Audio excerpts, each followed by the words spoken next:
Oke, Assalamualaikum warahmatullahi wabarakatuh.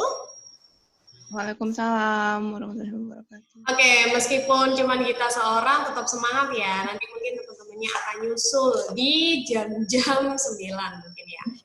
Baik, mulai pembelajaran. Yuk kita berdoa. Nah, ini sudah ada Rania nih. Halo Rania.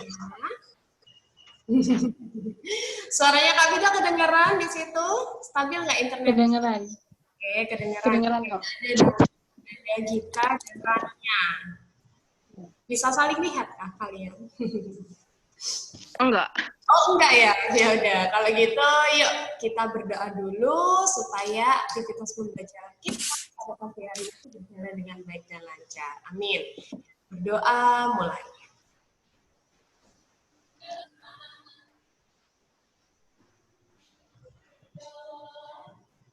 Oke, berdoa selesai. Oke guys, hari ini kita mulai. Coba dibuka modulnya halaman 70. Hari ini kita akan belajar tentang materi drama. Yo, kalian kan pasti sering mendengar kata drama, ya kan? Apakah drama secara langsung? Pernah nggak lihat drama secara langsung? Pernah. Pernah. Apakah drama sama dengan sinetron? Beda. Beda. Apa yang membedakan drama dengan sinetron? Kan sama-sama berakting, ya kan? Berperilaku atau bertingkah laku dengan seperti orang lain. Apa yang membedakan? Kalau drama tuh gimana ya? Mana ya? Kalau drama bisa di-take ulang-ulang atau enggak?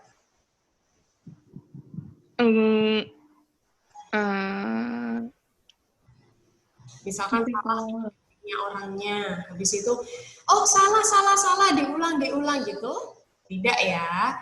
Jadi perbedaannya sebenarnya itu hanya pada penampilannya. Jadi kalau sinetron itu lebih bisa di-take ulang. Misalkan aktingnya jelek baru bisa diulang lagi. Tapi kalau drama dia langsung ya live secara langsung hingga akhirnya dia juga harus berperan sesuai dengan apa perilaku dia, sesuai dengan perannya, dan itu nggak boleh salah. Itu yang namanya drama. Jadi drama itu adalah apa? Karya sastra yang sekaligus karya seni. Ya. Yang drama gimana sih? Gimana sih? Ya bahasa sendiri. Jadi drama itu adalah karya sastra yang menggambarkan suatu aktivitas membuat tindakan. Jadi ada pementasannya, ada dialognya, benar ya? Oke. Kalau gitu, coba Kak Vida buka PPT yang sudah Kakak sediakan. Oke, kelihatan ya di sini ya? Ya. Bentar, kenapa nggak bisa melihat? Oke. Drama. Jadi ternyata drama itu ada jenis-jenisnya juga dan ada unsur-unsurnya. Jadi secara sederhananya kalian sudah tahu kalau drama itu bertingkah laku, ya kan? Jadi ada seseorang atau sekelompok orang yang bertingkah laku menjadi manusia yang lain. Manusia yang lain ini berarti dia ada karakter yang harus diperankan. Berarti dia ada aktingnya, dia harus menggunakan baju yang sesuai dengan yang diperankan, dia harus di make upin dan sebagainya. Misalkan nih Kak Firda jadi dokter, apakah Kak Firda bisa menggunakan pakaian seperti ini? Habis itu Kak Firda memerankan dokter? Enggak. Ketika kalian lihat, ini siapa yang dokter, ini siapa yang murid, nggak akan ada yang tahu, ya kan? Jadi harus menggunakan properti, ya kan? Harus menggunakan make up, terus harus menggunakan bajunya juga dan sebagainya, supaya kita bisa tahu penokohan dan karakternya. Oke. Drama adalah karangan yang menggambarkan kehidupan dan watak manusia dalam bertingkah laku yang dipentaskan dalam beberapa babak. Yuk, siapa yang tahu babak nih? Rania mungkin pernah dengar babak? Enggak. Dengar doang sih aku, Kak. Dengar tapi nggak tahu. Iya, nggak tahu. Babak itu seperti episode, ya. Jadi misalkan nih, karena drama itu biasanya satu panggung, hanya di satu panggung. Misalkan bagian Pak RT ketika berdebat dengan ibu-ibu tukang sayur misalkan, ya kan? Mereka berdebat. Setelah itu ada babak yang lain ketika ada anak sekolah, ya kan? Yang tiba-tiba dimaki-maki sama si ibu tukang sayur. Nah, itu sudah termasuk babak yang lain atau bagian yang lain. Jadi kayak gitu. Jadi nanti bisa aja ketika satu panggung itu bisa menjadi setting atau tempatnya itu diubah sedemikian rupa. Oh, ini ada Sani nih. Halo Sani, selamat datang. Sani bisa kedengaran suaranya enggak ini? Halo Sani, oh Sani belum ada suaranya, masih connect ke audio.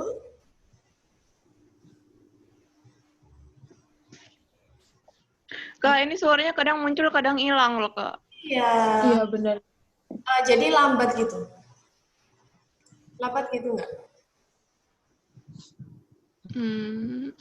Jadi kadang kakak sudah ngomong, terus kalian baru denger gitu.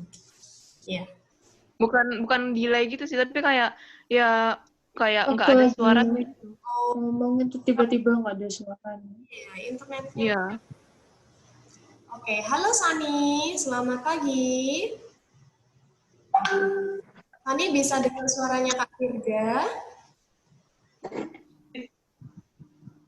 Halo Sani, coba dijawab ya kalau dengar suaranya Kak Firda ya.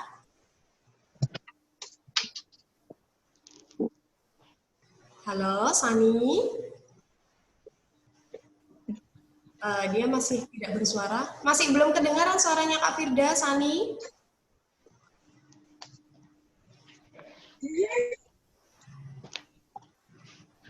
Halo, Sani. Adik Sani. Kedengaran nggak suaranya Kak Firda? Kedengeran, Kak. Iya, ini sebentar Mbak dari kamar mandi. Iya, soalnya masih dites, Bu. Kadang internetnya ini low dan kadang bisa, kadang. Oh iya. Udah jelas kok, Kak. Oh iya, Ibu. Terima kasih. Oke, kalau gitu kita lanjutkan ya. Nah, kita masuk lagi ke PowerPoint-nya tadi. Nggak pakai video. Oke, jadi melanjutkan tentang drama tadi. Jadi, satu tempat drama, karena drama itu diperagakan di atas panggung, jadi satu panggung itu bisa menjadi beberapa setting. Setting itu tempat, misalkan menjadi ruang kelas. Berarti kira-kira kalau misalkan panggungnya disetting supaya terlihat menjadi ruang kelas, kira-kira apa yang dibutuhkan? Kursi. Pintar. Meja. Meja. Terus? Papan tulis. Papan tulis, iya. Supaya terlihat seperti ruang kelas. Terus misalkan nih, ternyata di kamarnya ibu-ibu tukang sayur, misalkan ketika dia menyimpan uang, terus di situ diperlihatkan situasi atau keadaan kamarnya, di mana di situ banyak sekali kresek-kresek atau celengan, ya kan, tempat dia menyimpan uang. Kira-kira bagaimana supaya terlihat seperti kamar? Ada apanya kira-kira? Ada ranjangnya. Terus apa lagi? Lemari. Ada lemari. Bantal, guling, selimut. Bantal, guling, Lampu. iya, betul. Terus kadang mungkin ada meja kecil, terus di atasnya itu ada peralatan atau perlengkapan make up dan sebagainya ya, supaya menandakan bahwa itu kamar wanita. Biasanya kan gitu ya. Kalau cowok kamarnya dibikin berantakan, Kak, iya. Jadi tergantung bagaimana situasi di atas panggung yang akan didramakan atau ditampilkan. Oke, next. Belum. Oke. Kita akan masuk ke unsur-unsur drama. Oh, ini sudah ada Satria masuk. Halo Satria, selamat pagi. Satria? Ya. Oh iya, kedengaran suaranya Kak Firda? Iya, dengar. Oh iya, suaranya Satria ini ya. Kecil banget ya, pokoknya kedengaran jelas ya. Ya, Satria dan Sani, hari ini kita belajar tentang drama. Jadi kalian bisa lihat di modul kalian buka halaman 70. Ya, halaman 70. Jadi kakak juga mereview dari modul yang kalian gunakan.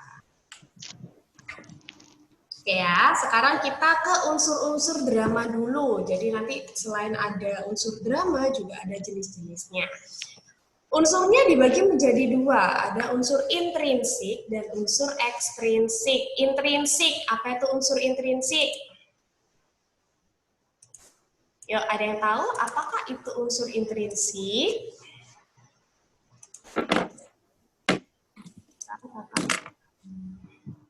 Apa unsur intrinsik? Ada yang pernah dengar? Enggak. Ya. In, obatnya in.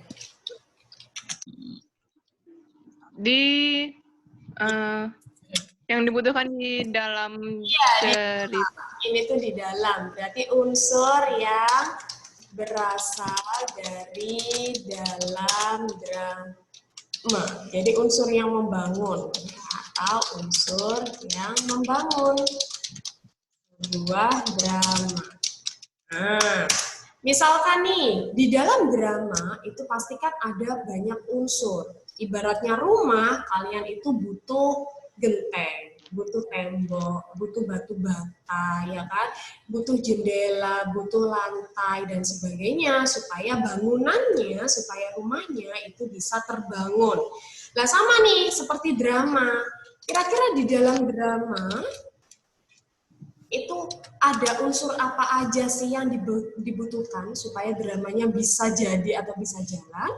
Yang pertama ada yang kalian tahu. Ada Penokohan. Oke. Sebelum penokohan pasti ada tokoh dulu, ya kan?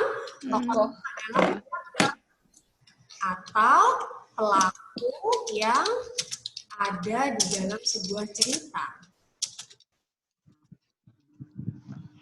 Jadi pelakunya dulu, ya kan? Orangnya dulu harus ada. Coba bayangkan kalau di dalam drama nggak ada yang memerankan, nggak ada yang naik di atas panggung, cuman ada properti aja, cuman ada kursi-kursi, cuman ada apa ya, cuman ada komputer, cuman ada lemari mungkin. Ya apa yang mau dilihat? Ini kan bukan toko barang ini ya, toko barang elektronik atau toko mebel ya, tapi drama.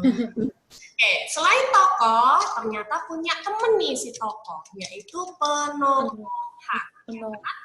Tokoh itu pasangannya penokohan. Jadi penokohan itu adalah watak atau tingkah laku atau sifat yang dimiliki oleh tokoh. Nah, contohnya nih, misalkan ada tokoh namanya Amelia. Amelia gimana Kak penokohannya? Misalkan Amelia itu adalah seorang tukang sayur. Ya kan? Terus misalkan Namanya kebagusan Kak rasanya Kak. itu kan nama modern ya, jadi tukang sayurnya tukang sayur modern. Dia mantan SPG mungkin. pakai HP-mu aja. Oh, Bu Amelia ini seorang tukang sayur yang biasanya tukang sayur itu kan judes, terus apalagi kepet ya biasanya ya, nggak boleh ditawar atau dia dengan harga yang tinggi, terus dia suka gosip biasanya ya kan, ibu-ibu tukang sayur kan suka gosip biasanya ya. Oke, contohnya gini. Jadi ada tokoh namanya Amelia, dia memiliki wataknya. Nah, wataknya itu berasal dari ceritanya. Tergantung ketika kalian melihat, ketika Amelia memerankan atau ada di atas panggung, dia itu orangnya seperti apa. Terus misalkan nih ada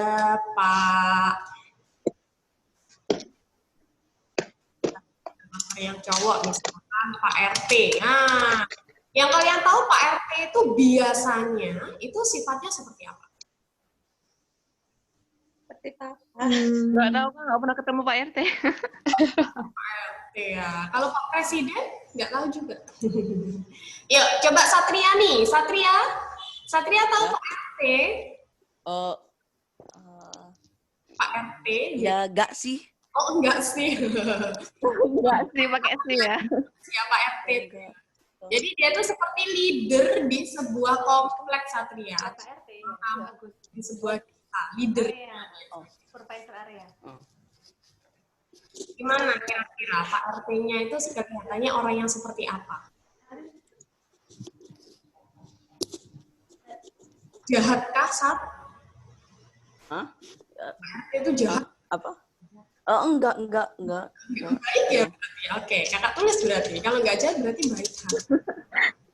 Apa? Baik, biasanya Kak, Pak RT itu kan dia itu leader, jadi dia itu orang yang berperilaku sopan, ya kan? Gimana kalau Pak RT-nya nggak sopan? Kan biasanya Pak RT itu kan pakai baju batik, ya kan? Pakai baju yang rapi, yang sopan. Iya. Supaya dia terlihat seperti jiwa kepemimpinannya itu baik gitu. Terus selain itu, selain sopan, Pak RT gimana kira-kira?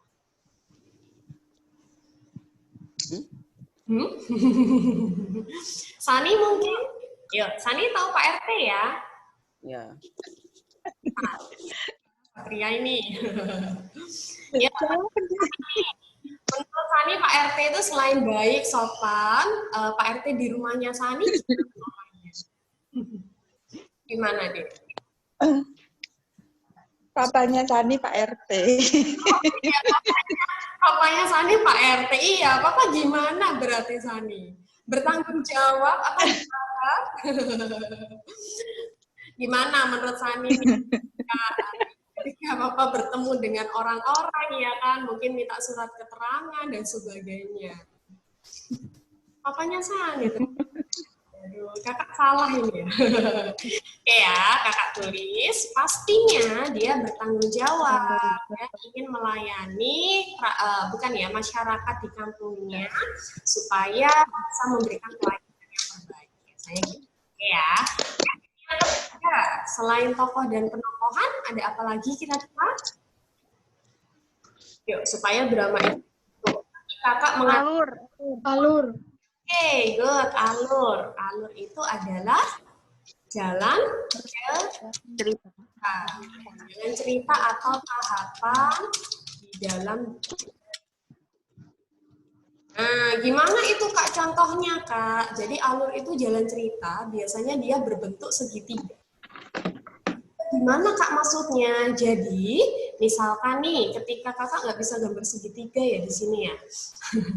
Jadi misalkan nih, pertama pasti ada yang namanya perkenalan, ya kan? Perkenalan itu baru masuk semua para pemerannya satu persatu biasanya. Terus mereka memperagakan apa yang terjadi. Belum ada masalahnya, cuman perkenalan. Mungkin misalkan si tukang sayur ini bertemu dengan gerombolan anak SMA.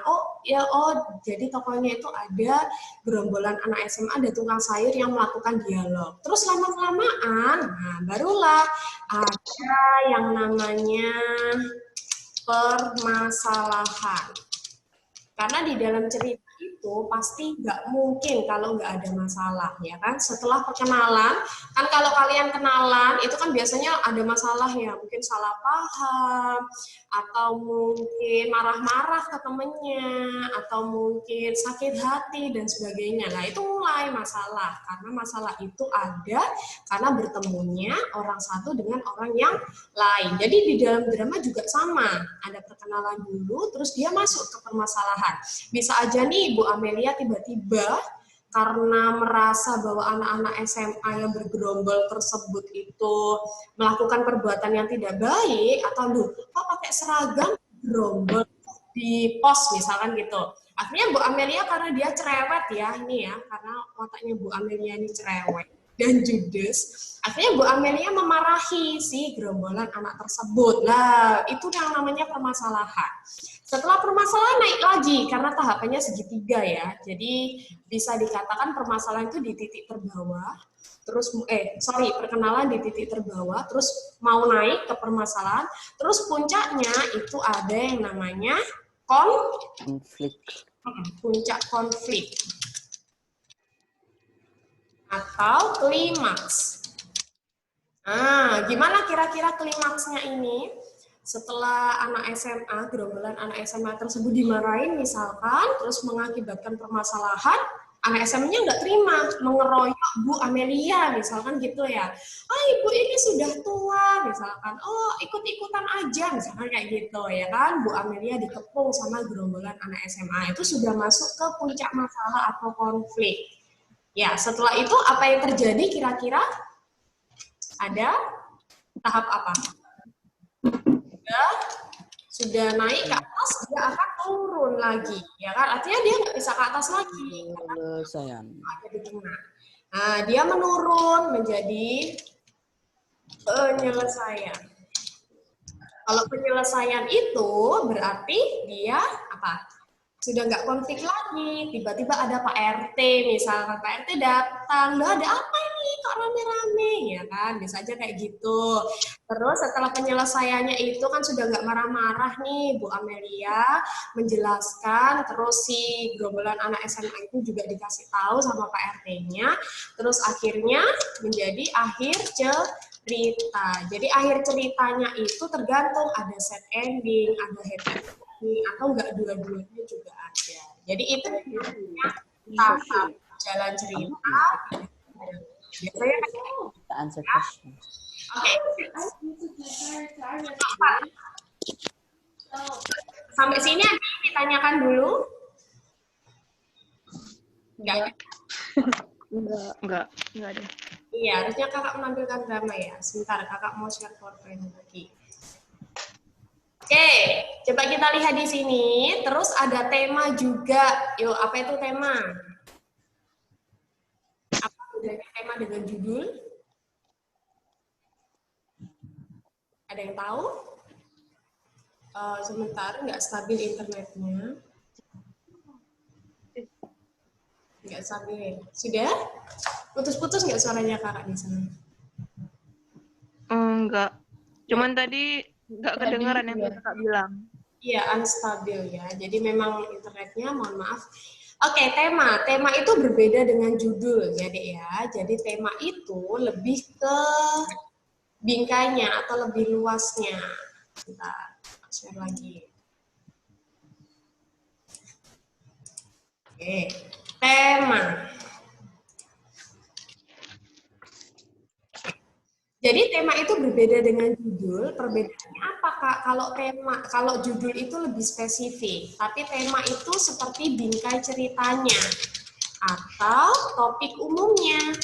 Nah, contohnya nih, misalkan temanya tentang keluarga, temanya tentang perjuangan anak SMA misalkan. Terus misalkan tentang persahabatan dan sebagainya, itu namanya tema.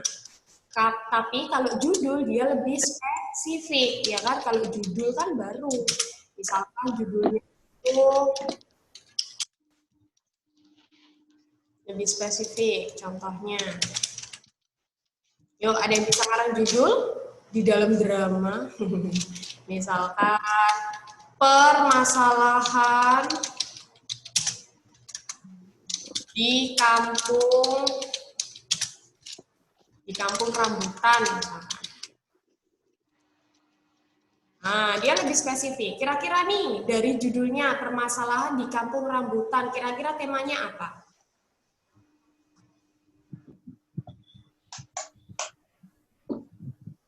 Yo, ada yang tahu? Judulnya contohnya permasalahan di kampung rambutan, berarti temanya apa? Apakah temanya tentang keluarga? Enggak ya, kurang sesuai. Apa? Ada yang bisa jawab? Rania mungkin? Bingung. Iya, biar gak senyum-senyum. Yuk, Ran. Nanti kamu ngelamun lagi ya. Apa kira-kira temanya ini dari judul ini, permasalahan di kampung rambutan? Kita bisa menyebutkan temanya, Gita? Permasalahan Permasalahan di kampung rambutan. Berarti temanya apa? Tentang masalah? Bisa tentang masyarakat, bisa tentang kerukunan. Nah, bisa masalah di kampung, iya masalah kemasyarakatan atau masalah sosial lah, kayak gini berarti temanya, ya kan? Kalau masalah sosial itu pasti berhubungan dengan banyak orang asing, ya kan? Contohnya tetangga, orang-orang yang ada di sekitar kita, kecuali keluarga. Kalau keluarga itu bukan sosial, ya keluarga itu beda karena punya hubungan sama kita. Oke, next, selain tema, tadi ada yang sempat lihat nggak? Ada apa lagi? Ada setting atau latar. Oke, setting atau latar itu mencakup 3 hal, yaitu waktu, tempat, dan suasana.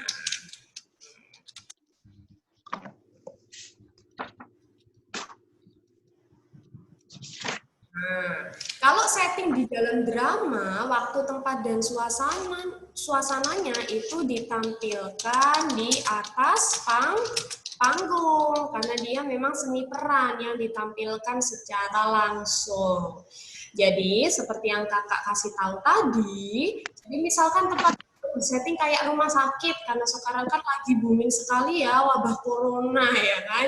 Jadi mungkin ada drama yang judulnya adalah Corona, misalnya gitu. Terus gimana kehidupan di rumah sakit saat terjadi wabah corona tersebut? Ya berarti waktu itu bisa bisa diakalin. Misalkan waktunya pagi hari, berarti di sana tuh kayak ada suara kicauan burung. Jadi selain properti, kita juga membutuhkan efek suara juga. Ada suara burung, terus ada suara orang teriak-teriak, misalkan ada suara orang jualan apa, suara kemacetan lalu lintas, nah itu menandakan bahwa itu pagi hari misalkan. Habis itu tempatnya, ya sudah tempatnya mau setting di mana. Kalau seluruh rumah sakit kan nggak mungkin, pasti ada spot-spot tertentu yang dipilih. Misalkan di kamar pasien, ya udah gimana caranya terlihat seperti kamar pasien. Oh, di kamar mandinya Kak, ternyata ada percakapan antar para suster, misalkan gitu. Ya udah, berarti di setting aja bahan apa, barang apa, properti apa yang diperlukan. Terus settingnya Kak, misalkan settingnya malam hari. Kalau malam hari kira-kira gimana? Apa yang dibutuhkan? Suara apa yang dibutuhkan ketika malam hari? Kan suara burung. Horor dong nanti ya, kayak gimana? Waktu malam hari, berarti mungkin lampunya, ya kan, bisa kan, biasanya kan membutuhkan lampu, itu dibuat remang-remang, terus ada suara jangkrik misalkan, atau suara kata ya, biasanya kayak gitu kan, kesunyian malam, jadi kan terasa banget kalau itu malam hari. Bisa diakalin seperti itu. Kalau suasana, nah suasana ini memang nggak bisa sepenuhnya disetting di atas panggung. Karena itu tergantung dari tampilannya aja. Jadi penonton di dalam drama tersebut yang merasakan suasananya. Jadi orang-orang yang ada di atas panggung itu cuma men-setting tempat, lalu memberikan efek-efek suara. Tapi suasananya nanti tergantung di dalam tergantung penontonnya. Apakah dia merasa suasananya sudah mencekam, sudah menakutkan, terus apakah suasananya itu sudah mendebarkan dan sebagainya. Itu jadi tergantung dari si penonton drama tersebut, ya. Kan cuman waktu dan tempat aja yang bisa disetting, ya kan. Misalkan ada suasana gaduh, ya udah gimana caranya supaya suara gaduh itu banyak terdengar. Suasananya ini Kak histeris Kak, banyak orang marah-marah, berarti semua penonton dramanya dan pemain dramanya itu gimana caranya supaya membuat suasananya terlihat kayak banyak orang yang marah, terus yang berakting itu teriak-teriak dan sebagainya. Jadi seperti itu. Lebih susah ya di drama ya. Nggak boleh salah pula kalau memerankan. Oke, jadi ini ada unsur intrinsik. Unsur intrinsiknya berarti kakak sudah menemukan 5 poin. Ya kan, diperhatikan karena biasanya kakak akan menyuruh kalian untuk menganalisis cerita. Oke, kita masuk ke PowerPoint lagi ya. Kita lihat. Oke, di sini ternyata masih ada 21, 2, 3, 4, 5. Penokohan atau perwatakan, itu jadi 1 ya. Ada petunjuk laku. Ini sama sih sebenarnya petunjuk laku, hampir sama kayak penokohan. Yang terakhir ada amanat. Yuk, di mana-mana di dalam cerita itu pasti ada amanat. Amanat itu seperti tujuan, ya kan? Tujuannya, nilai moralnya, hal yang dapat dipelajari. Oke, adik-adik, sampai unsur intrinsik, ada yang ditanyakan? Kenapa hening sekali? Suara kakak masih kedengaran kah? Masih. Masih. Masih. Nah, ini kalian tidur jangan-jangan. Ya, kalau gitu kakak kasih break dulu 5 menit. Ya kan, 5 menit, nanti kakak share lagi linknya di grup, jadi nanti kalian bisa login lagi setelah 5 menit ya, karena memang ini otomatis nggak bisa lama ya, jadi cuman ada batas waktunya. Oke, kalau gitu, kalau nggak ada yang ditanyakan, kakak akhiri meetingnya, nanti 5 menit kakak akan menyambung lagi ya. Oke, selamat beristirahat. Ya.